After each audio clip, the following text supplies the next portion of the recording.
Hey, welcome in, everyone, to another fun-filled college football coast to coast here with MarkRogersTV, the voice of college football, and of course, Pigskin Pete.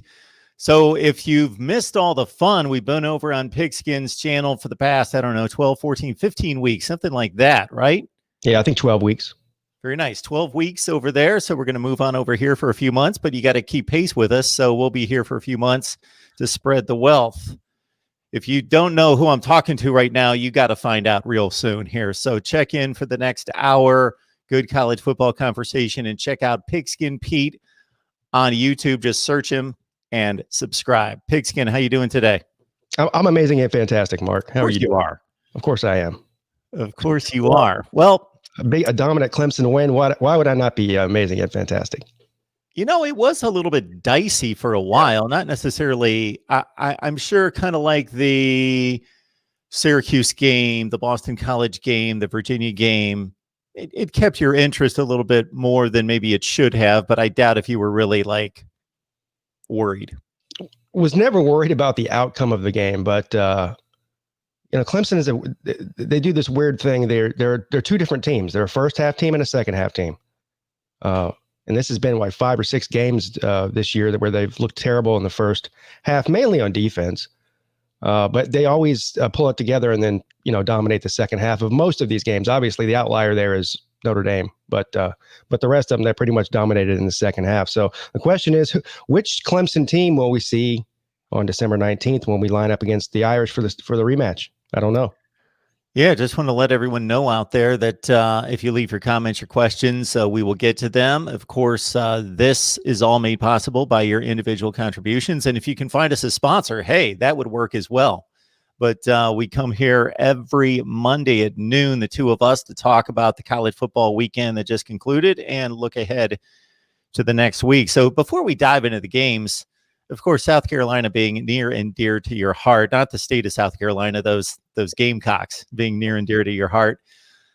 So they've hired the latest head coach that is going to bring them to prominence in the SEC, of course, and that's Shane Beamer. I hear great things about him. I don't have a real passionate take on him one way or the other. He has certainly risen through the ranks, done all the right things, certainly had an advantage of his father, Frank Beamer, of course, built to the Virginia Tech program. So you got a new rival in town. Well, I actually like the hire, believe it or not. And that's only, and who knows what's going to happen with Shane Beamer. He doesn't have any head coaching experience. I don't even believe he's ever been a coordinator. He's always been a positions coach. Has he been a coordinator somewhere, Mark? I don't think so. That I would have to look up to make sure. I don't want to say that either way. Yeah, I'm pretty sure he's always been a positions coach at every, he's been at Georgia, he's been at South Carolina, he's been at Oklahoma. Those are the 3 biggest programs he's coached at. But I think it's a good hire because my criticism of South Carolina's strategy over hiring for at least, the last 20 years has been to go after a coach who's already has a history somewhere else, some even a losing history like Will Muschamp did at Florida. Lou Holtz, in the twilight of his career, of course, same thing with Spurrier. They caught lightning in a bottle with Spurrier. Had 3 or 4 really good seasons, 11 win seasons, which is unheard of for South Carolina. So, but I said go after a younger guy who has some energy. I think they definitely needed to go after an offensive guy, which is what they did. From everything I know about Shane Beamer, he's a very good X's and O's guy. So the question is he going to be a good CEO of a football program? Because that's what separates the men from the boys and the coaching world. I do think it's funny though that they keep using the comparison to Dabo Swinney. This has been the mantra. First of all, South Carolina fans claim they hate Dabo Swinney and that he's only good because of his coordinators. He's not really a good coach. But then they, out of the 2 seconds later, out of the other side of their mouth, they'll say, we need to find our Dabo Swinney. Well, maybe Shane Beamer's our Dabo Swinney because, of course, Dabo Swinney was never a head coach or a coordinator prior to his interim job at Clemson, which translated into him getting the full-time gig.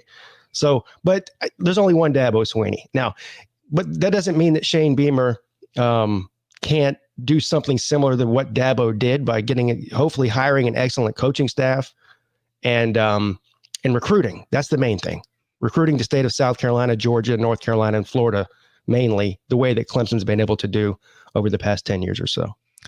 The advantage that Dabo had at Clemson was he was at Clemson. So he knew the culture, knew the way it was already operating, and probably thought, okay, I agree with A, B, and C. I'm good with that. We've got this in place. I like what we're doing here. Man, I've been itching to change, X, Y, and Z over here. But he knew the people, knew the culture, knew the university, the administration just was ingrained in the system there. So we'll see about Shane Beamer. Certainly, South Carolina, like we've talked about many times, one of the more underachieving programs, not just currently, but for decades and decades and decades. Some would say the most underachieving. I would say. Yeah, I think so. I believe that, I can't remember if it was USA Today or the New York Post or something. A couple of years ago, they did a story where they ranked the best college football programs of history all the way down to the worst, and South Carolina was actually the worst, and all of the FBS teams, Division I teams. Yeah, people think of like USC and Texas as being disappointing, but they're disappointing based on what they've been in the past. Yes, right. And it's been like a 10-year window. For South Carolina, this has been going on forever, except for very tiny spurts of big wins and, the Steve Spurrier 3 years. Mm-hmm. Other than that, it's been pretty bad for a long time, despite a rabid fan base, recruiting in their backyard, and the whole deal. So we'll see what Shane Beamer has there at South Carolina. When we look at the games over the past weekend, pretty much everybody took care of business. Notre Dame went out there. They slopped around for a little while. They brushed aside Syracuse pretty easily. Alabama really laid the hammer on LSU. Ohio State by 40 over Michigan State. The game that really caught people's attention that I was a bit surprised by, because I just thought, they'll just dismiss it as, this is kind of a fun, freaky thing that they got this put together in a couple days, but who really cares? But people got into that Coastal Carolina BYU game. Did you check that out? I think I definitely did. Yeah. It's right here in my backyard. It's a couple hours away from me up in Conway / Myrtle Beach, South Carolina. I'm a fan of Coastal Carolina, a loose fan, not like a hardcore fan. I like to follow them. I like them to do good because they're from the state. And obviously I like to rub it in that they're the second best team in the state. They're better than South Carolina. But I think the draw to this game had more to do with BYU than it did Coastal Carolina, because of the debate that everybody's been having. Well, since the first rankings came out, does BYU belong with the big boys? Because they're not. They're an independent team. They're not considered a group of 5 team. They're not considered a power 5 team. They're in some sort of weird gray area in the middle. They have what many people were saying should be a Heisman favorite at quarterback. They have an offensive line that looks like an NFL offensive line. These guys average 6'5", 315 pounds. So the question was, can they hang with the big boys? And I think a lot of people thought that BYU was just going to go out there and blow Coastal Carolina out and just manhandle them the way that they've done every other team on their schedule so far this year. And so when that didn't happen, I think that created a lot of buzz. At least gave us something to talk about. Also, all the people that had been calling BYU a fraud were somewhat vindicated, I believe, this weekend. The thing, okay, so the spread was like 10 or 11. And I really had to think about it. I thought, okay, BYU is going to win this game, but I expected it to be a decent game. And I really had to think about that one. And I did pick BYU to cover. I got to admit that. But I didn't just dismiss it as, they're going to blow them away. Because the thing about BYU is I've tried to give them credit in my rankings for winning all the games. But if we're having them in the conversation prior to Saturday, for a lot of people, they were in the conversation with the elite teams this year.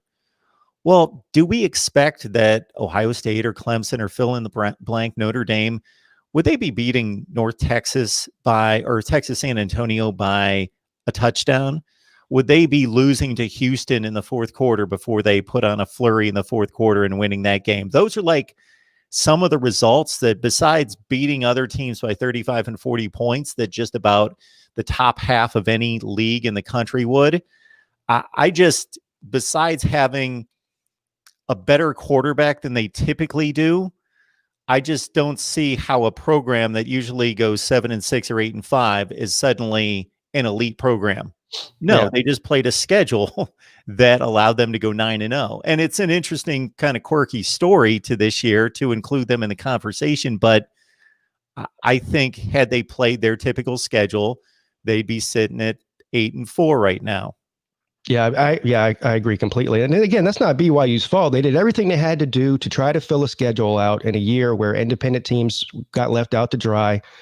We see who got the better end of the deal between them and the other independent big boy in Notre Dame.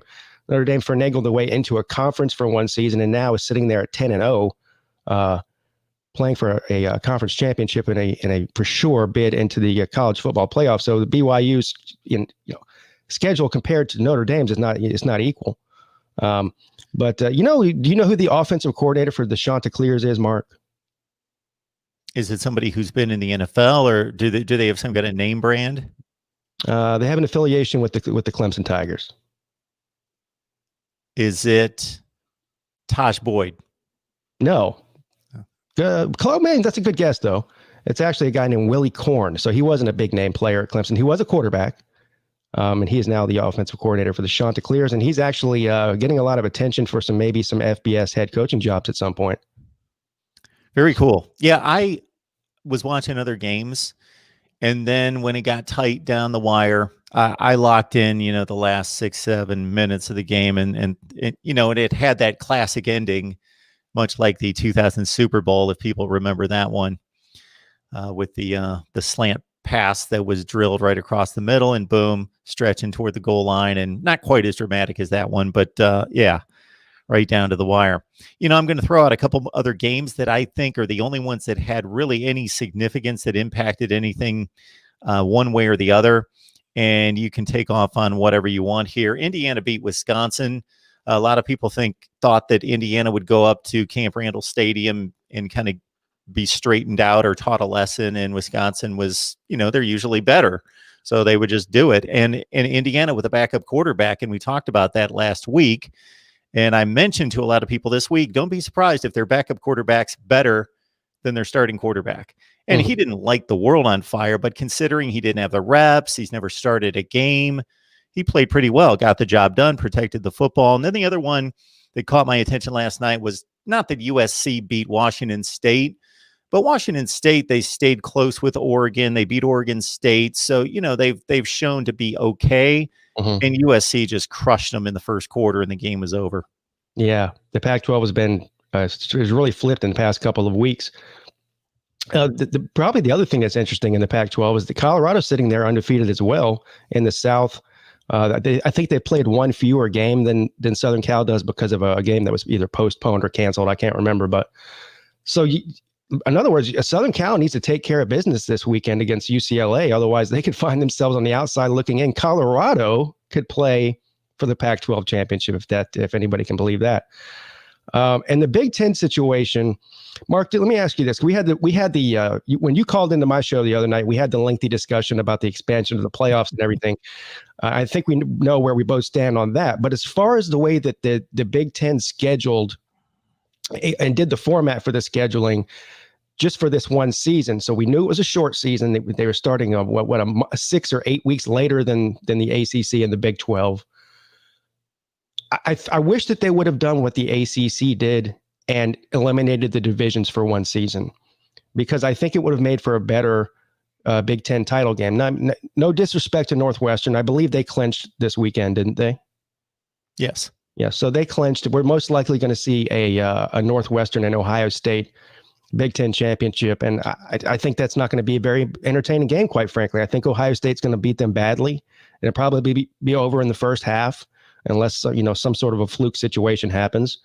But wouldn't we like to see a rematch between Indiana and Ohio State in the Big Ten championship, similar to what we're seeing with Notre Dame and Clemson? I think it would have been better, and it also for the people for the Ohio State fans in particular, who are unsure if they're going to stay in the top four based on the short schedule. Another win over Indiana, who's a really good team, clearly the second best team this year in the Big Ten. That would solidify even another top 10 win for them to make the case for them to be the number 4 or 3 slot in the college football playoff rankings. Well, I think your idea about disbanding the divisions is a good one that I didn't even think about. And I'm in favor of the divisions, unlike you, in a typical year. But I think that it makes total sense what you proposed, because these conferences are getting a bit lucky, because they could have had like 2 of the top teams in one division get hammered with COVID, and then suddenly they're putting like a 3-4 team in the championship game because they got nobody else left to play or make it all the way through. I'm okay with Ohio State and Northwestern. Northwestern, there would have to be some kind of differentiation made between the way things stand right now. Northwestern with a loss, Indiana with a loss. They didn't play this year. You know, who goes to the Big Ten championship? And then you go through the tiebreakers. The two situations that are driving me crazy, and one of them's probably going to be corrected because Ohio State, as it stands right now, Monday afternoon, will play Michigan on Saturday. But if they don't, then they've only played 5 games. They don't go to the Big Ten championship. Did we go through this whole thing a couple of weeks ago? This just drives me crazy. We did. Okay. I won't get into it, but it's just being stupid and short-sighted. So the same thing's happening in the Pac-12, which, so you brought up Colorado undefeated, USC undefeated. Well, how the Pac-12 missed this, I have no idea. They have rescheduled games, and I give them credit for this, for being the last one to the party and kind of trying to be flexible as much as possible. They have rescheduled games and come up with games more than the other conferences have in a very short window. So why they didn't see this one, I have no idea, unless they just want to make sure USC gets to the championship game. USC and Colorado were scheduled to play 2 weeks ago. That game was canceled. All right. Colorado's only not going to make the Pac-12 championship game because they have one less conference game. They filled one of their open vacancies with an out-of-conference game against San Diego State. So USC and Colorado, if they both win this weekend, Colorado's got Utah, USC's got UCLA. So they're both going to be challenged, but they're both going to be undefeated. So I was going through this with a USC guy, and I kept trying to stop him because he's going through the tiebreaker system, and I'm like, if they're both undefeated, they're going to continue to hit every tiebreaker and continue to go down the next one. What's ludicrous here are a few things. The last tiebreaker, much like the NFL, is a coin toss. Well, when the next to last tiebreaker is the college football ranking, why do you even need the coin toss? Because that's never going to be a tie. So why do you need the coin toss? And then just to have, you know, what I think of those 13 people that decide everything in a room, deciding, okay, not just the playoff. Oh, they get to decide conference championship games. That's ridiculous. And so then my last point on all this, the Pac-12 had an opportunity last week to flip the games and let USC and Colorado play and then have Washington State and Arizona play. They could have corrected it and had the two teams play. Yeah, I mean, anything short of a Southern Cal loss, I don't see a situation where anybody would allow, you know, Southern Cal is going to be ranked higher than Colorado is if they both win. So it won't matter. Yeah, I just don't get that. I don't get it at all. So that's the deal on that one. All right. Again, who's the best team in this whole thing? I just keep getting it confirmed to me every week that Alabama's the best team in the country. I hope we get some good semifinal games because whoever plays Alabama in the national championship game is probably going to get hammered. It's just the way it looks. I was trying to think, Mark. I'm trying to think of another situation in another year where at this point in the season, we're talking about the second week of December now. Has there ever been a bigger gap between 1 and 2 or 1 and 3 or 1 and 4 between number one and everybody else than this late in the season than there is right now? I can't remember one. And that doesn't mean that I don't think Alabama or Clemson could step on the field with Alabama and it wouldn't be a great game. It's just the way they're playing. It's just Alabama's just taking care of business against everyone. And I know people are going to say LSU's no good and all these other teams are no good. Well, I know they're not what they typically are, but they still have a lot of talent. And I just don't know that Ohio State's going to step on the field with LSU and just hammer them into submission. Alabama had 5 touchdowns scored in that game, and they had yet to play a third down on offense. Yeah. And I'm with you. I think, you know, these other teams, Clemson, Notre Dame, Ohio State, teams like that, you know, if they play a great game, they can. Alabama's not unbeatable. We've heard that term used before, and it didn't work out. We heard it in 2018. Yeah. How that turned out, but I still believe Like you just mentioned the teams, the criticism with Alabama is, again, like you said, they're beating up on LSU. LSU is not even a top 40 team this year. Well, okay. But Clemson, Notre Dame, Ohio State, every other team in the conversation has played bad teams and looked vulnerable against them at some point in the game. That we haven't seen that we saw it one time against Ole Miss, where the defense didn't play great, but outside of that, they've been dominant across the board. So what do you want to see happen? What would be the most entertaining Final Four, or what would just make you more intrigued or interested? So I would like to see 3 games between Clemson and Notre Dame. First of all, because that would be the first time we've ever seen that happen in history. But I think, in other words, so Clemson beats Notre Dame and they end up as the 2 and 3 seed, respectively, in the final rankings, and they play each other in the first round. So it'll be a rematch. It'll be a back-to-back game for them. I think that would be interesting. I'm trying to figure out any way where Clemson doesn't have to play Alabama in the first round. And that would be one. I get that.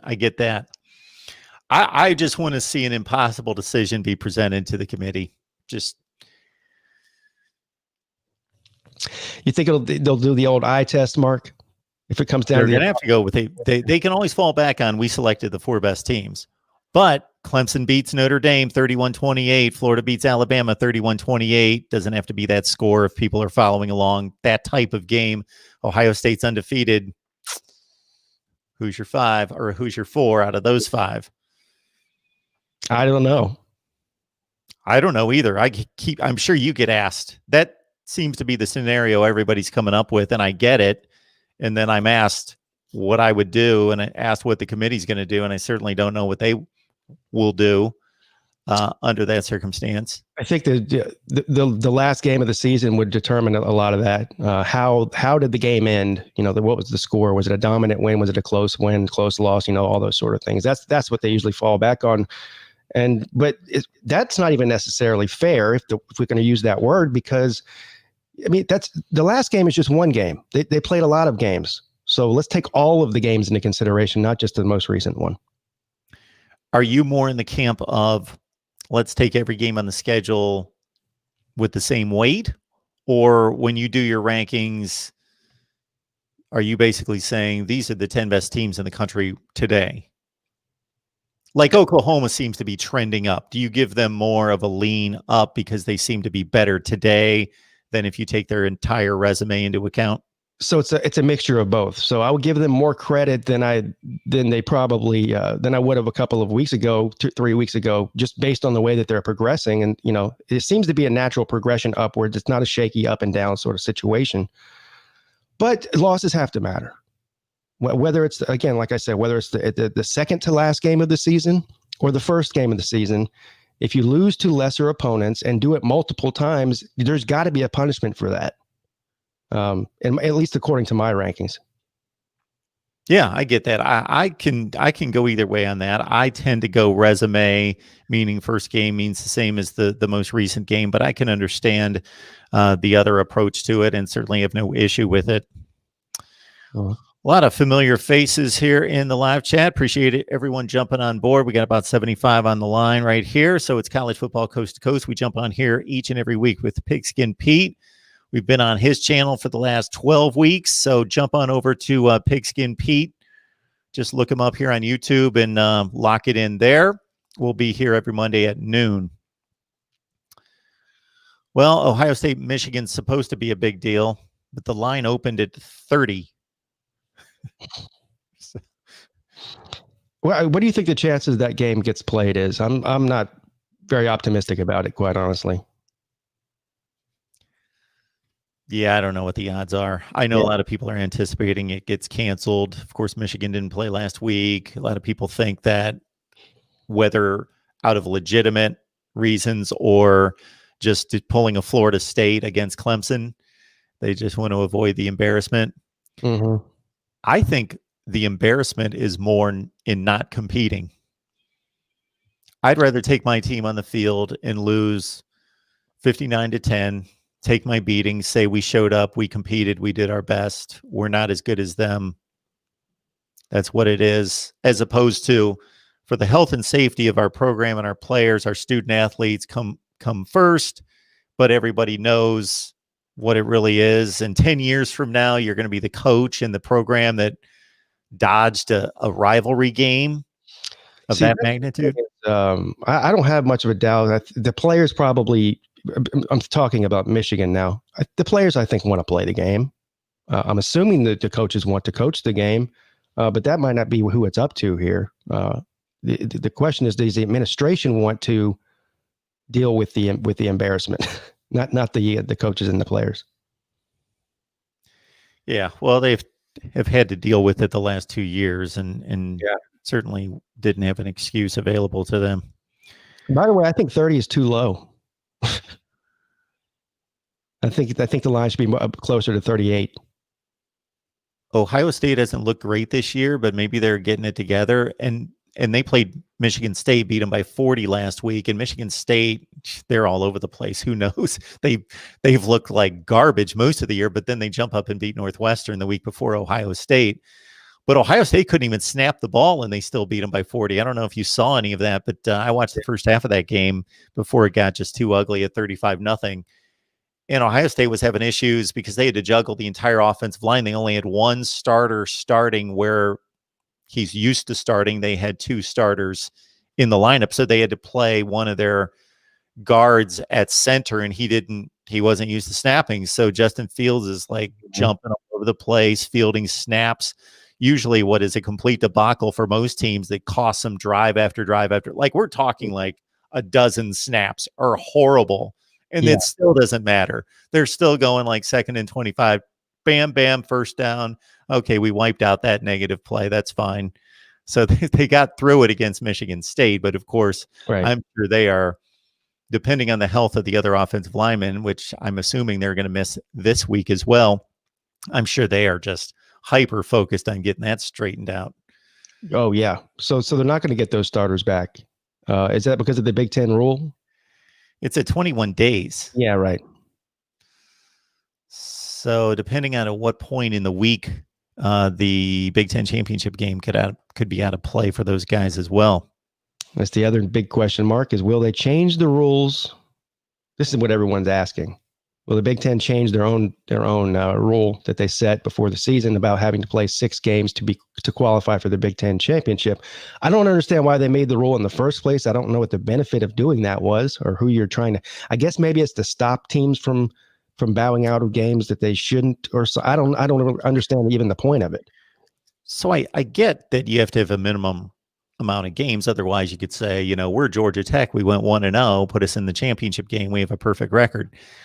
That there's a minimum, but when it's impossible, like we went through last week, and I went on my tirade about this, when it's impossible not to make the conference championship game, then you bypass the rule, meaning Ohio State could lose the 6th game, and they still, depending on how you look at 5-1 versus 7-1 and a head-to-head win, I would think that they kind of box themselves in there. So who knows what they're going to do. Maybe Ohio State goes and plays Wisconsin, or whoever would be. They lost their 2nd game. I guess it still would be Wisconsin in a 2nd-seeded Big Ten versus Big Ten game.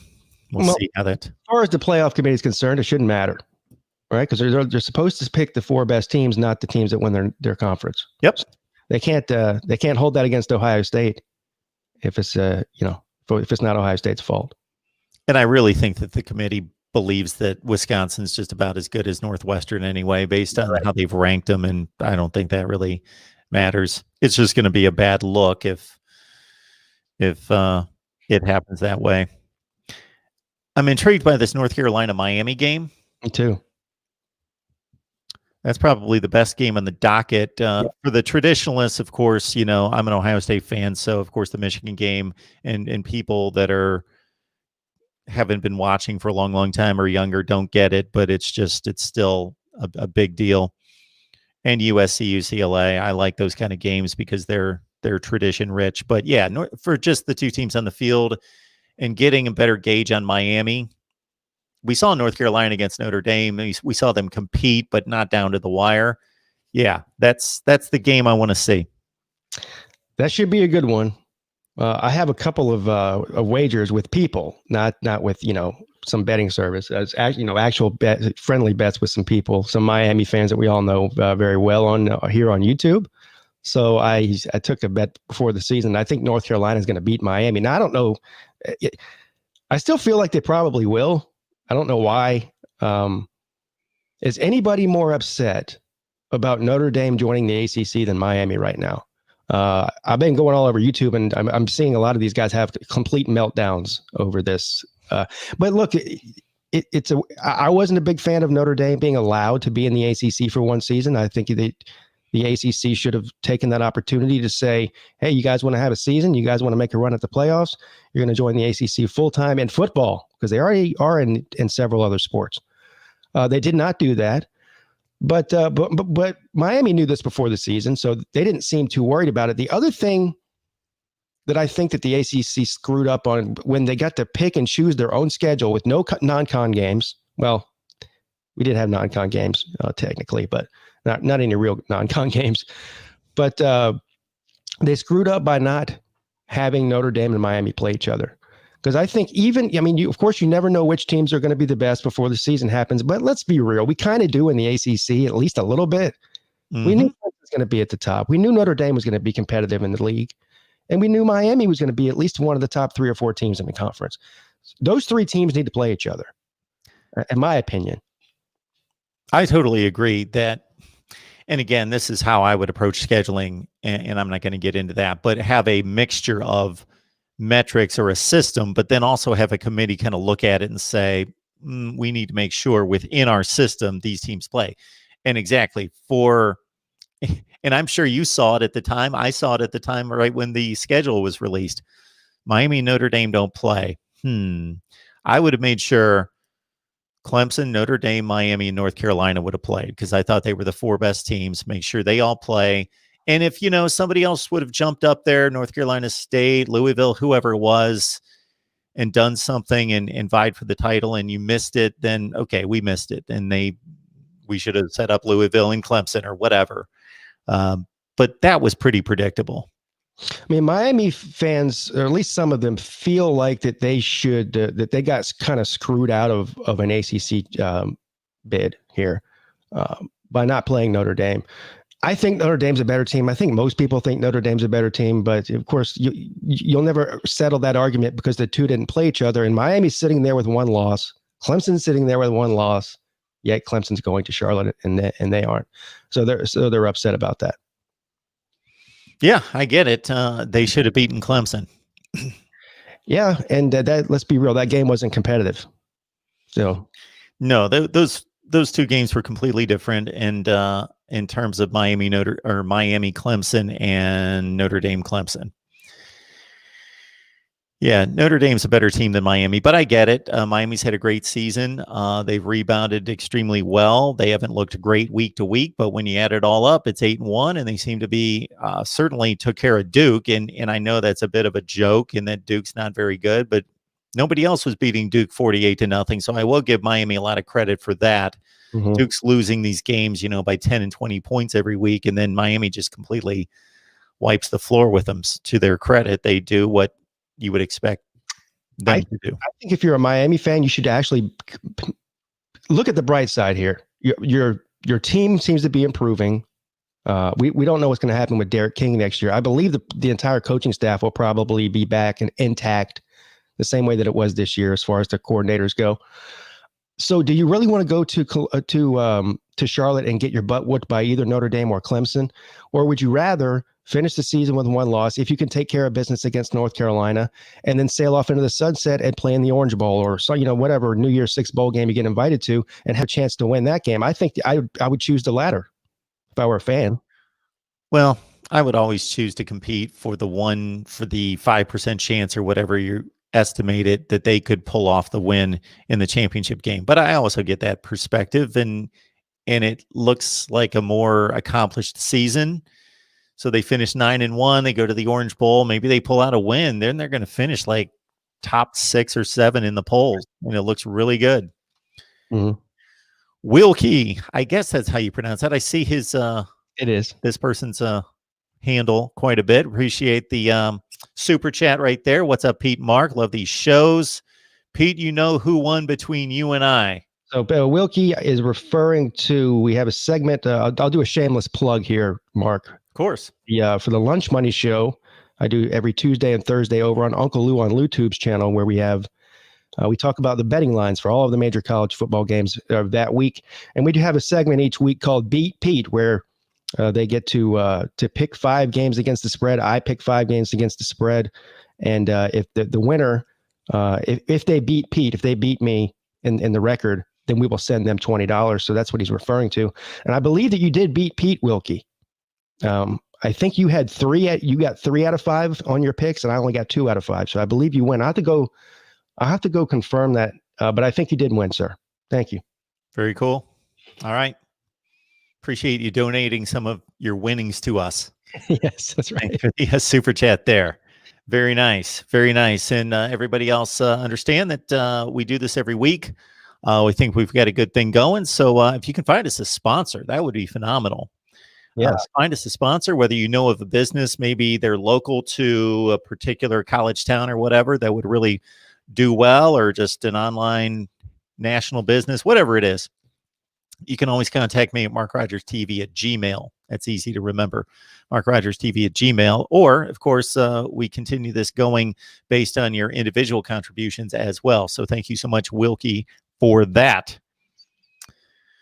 I don't know. I'm going to throw out some games because there's a lot of decent games.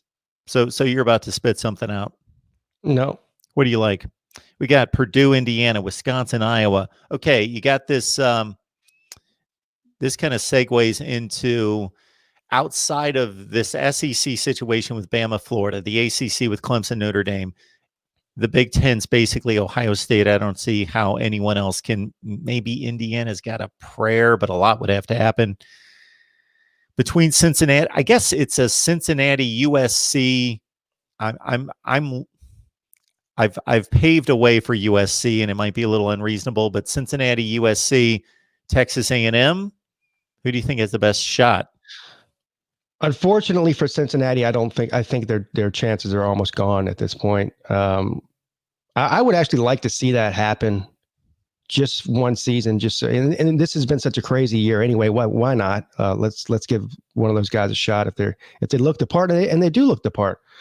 I think the game last week getting postponed till this week hurt them. And who are they going to play in the conference title game, Mark? Do you know? Tulsa. They play Tulsa 2 consecutive weeks. Okay. They're going to play them this week and then turn around and play them. Yeah. The American Conference, they may want to look at their scheduling, because this has happened. I don't know how many times it happened last year. Cincinnati and Memphis played 2 consecutive weeks in the same stadium. Unfortunately for Cincinnati, I don't know what the semantics were behind the scenes, but what happened with BYU is they were able to go out there and make this game against Coastal Carolina happen in a matter of days. Why wasn't Cincinnati able to do that? Or were they the reason the game was canceled? Maybe that was it. Because that would have helped. In other words, if Cincinnati was somehow able to go out there and schedule a top 20 team, preferably a Power 5 team, that would have helped their chances, but that didn't happen. Yeah, that would have been so nice to see them pull off what BYU and Coastal Carolina did, and just find a week where somebody was open and they were open, because they've missed a couple of games here recently. I'm sure somebody would have been out there. Sure. Right. Mike Bridges, thank you so much for the super chat. Appreciate that. Got a question here. Does Georgia beat Bama in Florida if JT Daniels would have been healthy enough from the beginning of the season? No. Alabama, no. Probably not Florida either. It's hard to say, though. I agree, and I think Alabama's better than Florida, although Georgia played a better game against Bama than they did Florida. Florida, they pretty much, I don't remember the scoring, but they got down by like 3 scores first half, and then they never really got seriously in the game. Where Bama, that was a great game until like 10 minutes left. But I do think Bama's better than Florida, so what I just laid out there contradicts itself, but that's exactly what happened. I know JT Daniels has the 5-star billing and lit up Mississippi State for 400 yards And then he only threw like the next week against South Carolina. They went back to Georgia football. He threw like 18 passes or 16 passes the next week, and they ran it for a zillion yards, and they went back to Georgia football. And but I think JT Daniels is the way they should have gone as soon as he was healthy enough, and we'll never know when that was, although we know he was active. He was on the active list. But I don't think there's just something from a talent perspective. Is Georgia able to compete with Alabama and Florida on the roster? Yes, but for some reason, it's just not clicking for that team, even with JT Daniels at quarterback. Yeah, I agree. If he had started at the beginning of the season, the Florida game might have been a little bit more interesting. I still don't think they would have beat Alabama. And somebody just made a great comment in the comment section about how they played versus Alabama against how they played against Florida, and Georgia was much more healthy against Alabama, which is why they probably gave them a better game than they were against Florida. Very true, very true. They were without 5 defensive starters against Florida. Yeah, 5, and some really good players. Irish Medic, thank you so much. Super chat contribution there. Hey guys, love the shows. Know Notre Dame be too much for Miami. Pete, do you think this Notre Dame team different from others that have lost big games? Sure, I do. They've already proved it.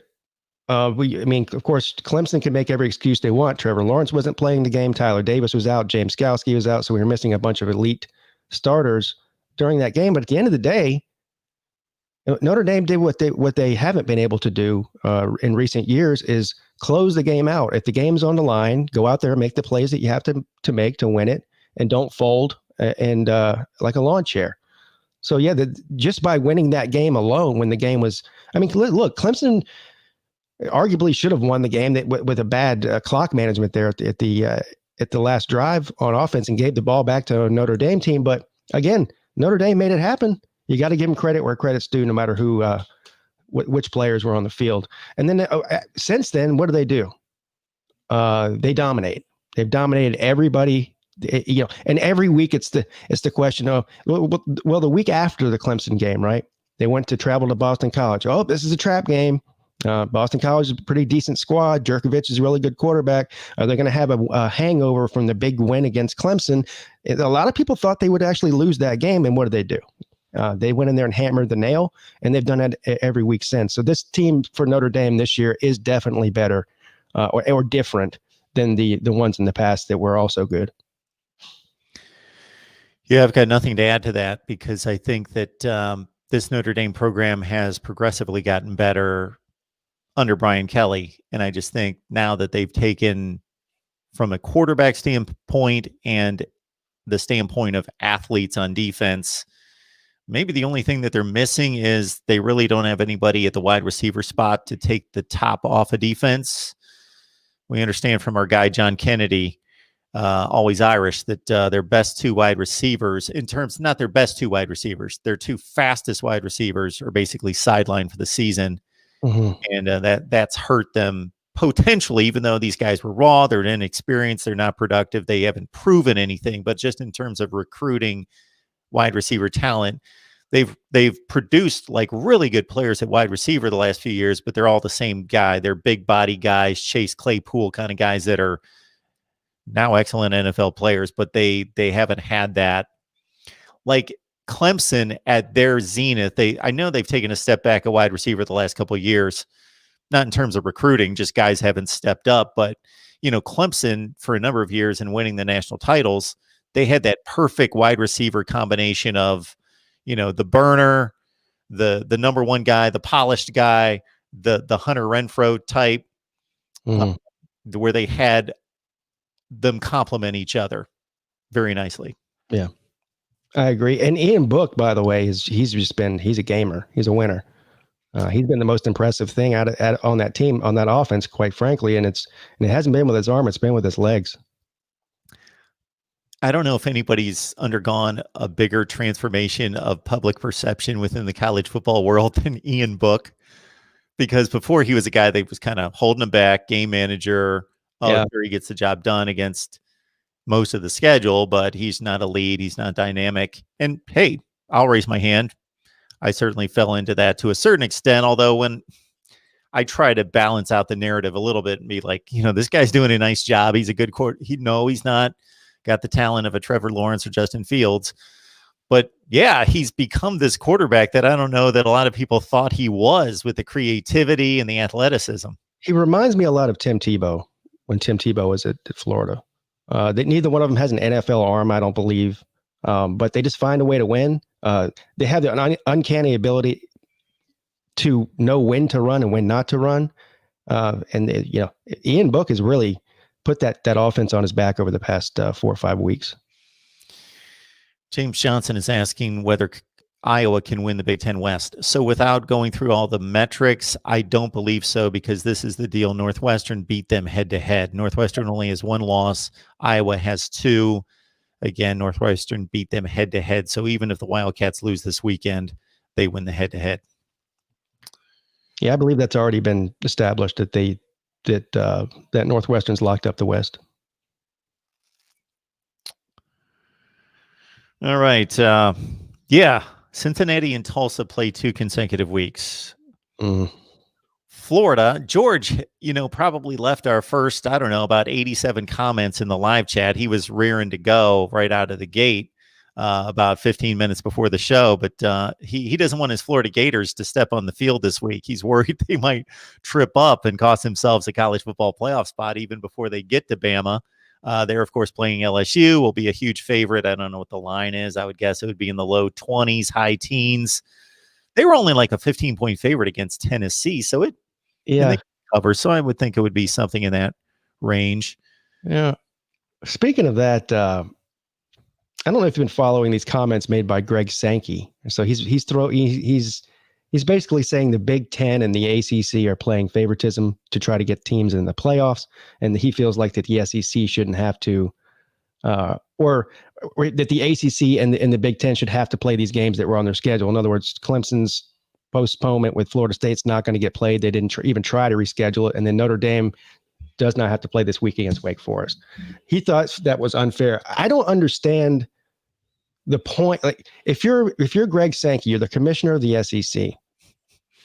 You have the number 1 team in the country in your conference.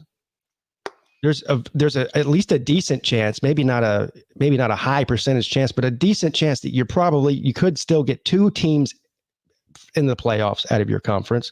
What is the point of the bashing of the other 2 conferences? I don't understand what the point of it is. It doesn't really seem like his style. I've never really heard him step out. He seems to be an above the board kind of guy that's done a great job with the SEC. But it doesn't seem like he needs to be jumping into the public forum fighting for his conference. It's not like he's the American Conference or the Pac-12. Everyone respects your conference, Mr. Sankey. Everyone believes it's the best conference. It's probably given a little bit too much credit. I believe it's the best, but don't worry about your playoff spot. You will have at least 1. It is guaranteed, and you'll be the first one to get 2, unless this Clemson Notre Dame thing continues the way it is. But this is kind of an oddity. Yes, the SEC is certainly in good shape. And ironically, particularly with him going after the ACC, ironically, the SEC is the one that chose not to play their scheduled games against ACC teams this year, not the other way around. Yeah, that could have changed this whole dynamic immensely when you think about all those non-conference matchups that are the traditional games, the Florida States, and the 4 that are the rivalries that would have been played on Thanksgiving weekend, but also the Auburn, North Carolina game. And I don't know if there were some others between the ACC and the SEC, Georgia, Virginia, maybe not necessarily anything that would have mattered, but still games that would have possibly affected things. Notre Dame and Clemson, that was the non-conference game, so it turned out to be a conference game. It turned out to be a conference game. Got lucky there. But Ohio State was supposed to play Oregon. And that was supposed to be the first game of the season, wasn't it, if I remember? That was the second game of the year. Second game of the year. Yep. At Oregon. Well, it's all hindsight's 2020. Oregon does not look very good. And by the way, where's all the people that have been telling me for the past 2 years that Mario Cristobal is the shoe-in to be the next head coach at the University of Alabama? Do you guys still want Mario Cristobal now, or is that over with? I'm curious. Type in the chat and let me know. I know he's still recruiting well, but that makes it even worse. When you have a sheer talent advantage on your team and you're losing the way that they are this year. And I understand this is a different season, and you can't maybe you can't judge Oregon based on their talent this season alone, but I mean they have to be held to the same standard as every other preseason top 10 favorite. Yeah, I'm not that concerned if you're looking ahead at the program and what they're doing, but absolutely they've underachieved. They've lost to two pretty bad football teams, okay football teams, but Cal didn't have a win, and they beat Oregon last week. So they play in a, to be kind, marginal conference, and it looked like they were going to be able to. And even the wins have not been dominant. They haven't looked good in the wins even. So yeah. See, I must do I interact with too many Miami people because that's Mario Cristobal's destination, according to the Miami fans. I don't think so. No offense to Miami. I think he can get a more desirable job in Miami. He has ties to Miami. Well, he played there, so that's the connection they make. But then why didn't he go there whenever they went after Diaz? That's the question. Well, yeah, that would have been at the same time that he got the Oregon job, right? Yeah. Yep. So he basically said, he had his pick between the two schools, and he made his choice. Essentially. Pretty much. Mm-hmm. Yeah. Oregon plays Washington this week, and Washington, they had no losses, but then they tripped up against Stanford. So the Pac-12 is just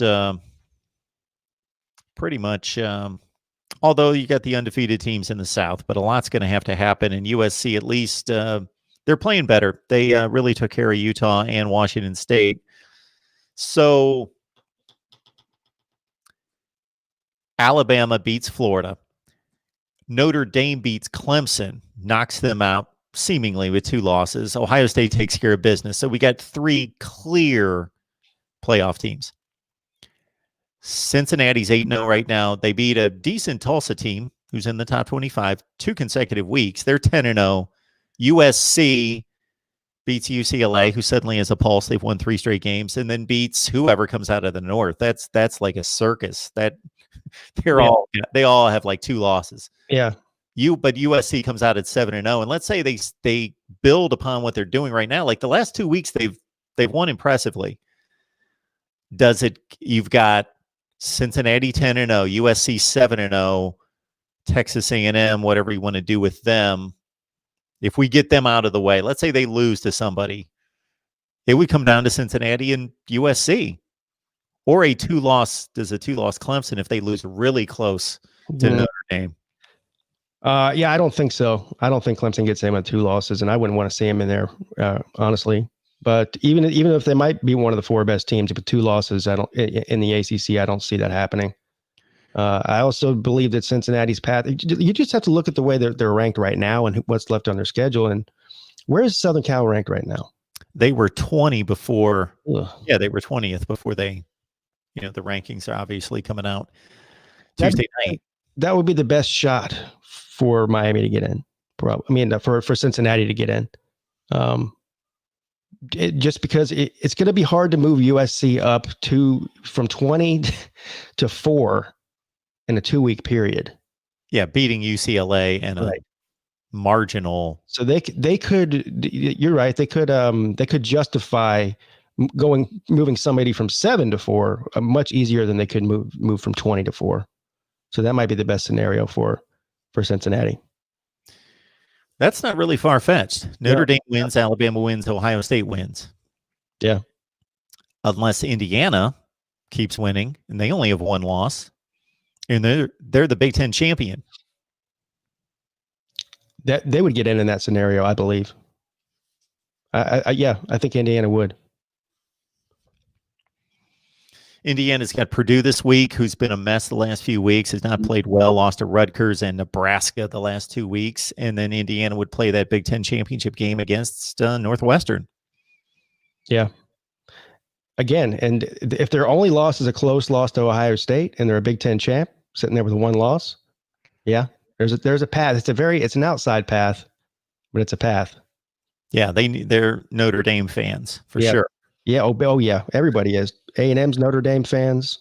Cincinnati's Notre Dame fans. Even Ohio State to try to help them out and just make it a sure thing. Yeah. But I want to bring these other teams into the mix. I want to see them. I want to see the committee squirm a little bit, have to deal with. I know you don't, because that means Clemson's got to lose, of course. So. Yeah. I think I would like to see Notre Dame and Clemson both in the playoffs, which I think will happen. And Alabama will definitely be there. And I could, from a fan perspective, from Clemson's perspective, I don't care who the fourth team is. It could be Ohio State, it could be A&M, it could be any other, Cincinnati, whoever you want to put in there. I don't really care. It doesn't affect Clemson. I don't believe. I think Clemson will come in if they do beat Notre Dame at either the second or third seed, so they won't be playing the fourth seed in the first round either way. Appreciate everyone on the line. 126 on the line. Again, your individual contributions keep us going, so keep that in mind, as well as, hey, if you can get us a sponsor, that would be fabulous. MarkRogersTV at Gmail. Just hit me up there, and we'll make it happen. Panama Jack leads us in a direction. I'm not going to take his specific question, although Pigskin, you can certainly obviously take off on it, but it leads us to, so Panama Jack is asking, App State needs to join the ACC, kick out Duke. Well, that's a little short-sighted. Duke was like an 8-4 team for a number of years. Yeah. Just the last couple of years. Let's not just get locked in. Okay, this team sucks this year, kick them out.